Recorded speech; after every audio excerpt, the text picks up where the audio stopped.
Hi, I'm Michael Friedberg again, so-called watch expert, but really what I am is a watch collector. For 20 years, I worked part-time for one of the major Swiss watch companies, advising them with respect to collector activities. And very few new watches really catch me anymore because I've been there, done that, and I've seen them all. But I love the new Michel Parmigiani watches, the so-called PF line, for Parmigiani Fleurier, which is where they're located in the Jura area of Switzerland.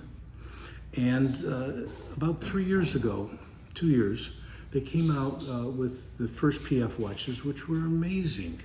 And the company, which was a little bit slow moving, although they make everything in-house with their sister companies.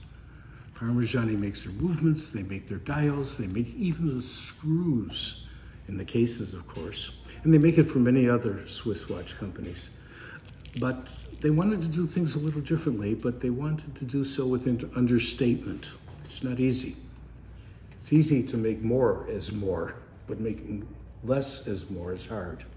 And to do it, they came out with a very basic watch, which I've discussed elsewhere. But this year they came out with a skeleton watch.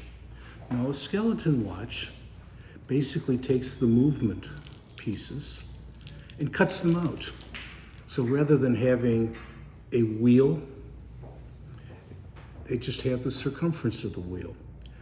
Rather than a bridge, they have holes in the bridge. It makes the watch transparent. You can see much more of how it works mechanically, if you understand watch company. But also, I hate to say it just looks cool.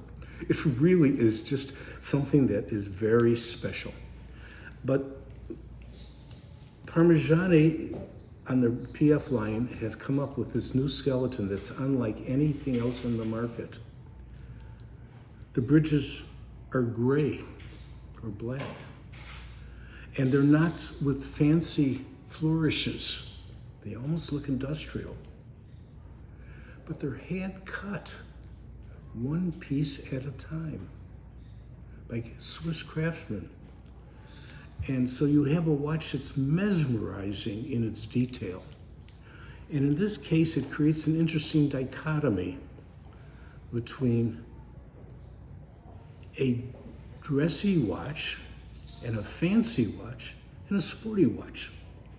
But unlike some of the Parmigiani PF watches, but not all, this one here has a rotor that's a full rotor. I guess the watch movement had to be a little thicker in order to cut out the pieces. And the thicker rotor allows for that. But above all else, what they've done is they've created, in my opinion, maybe the epitome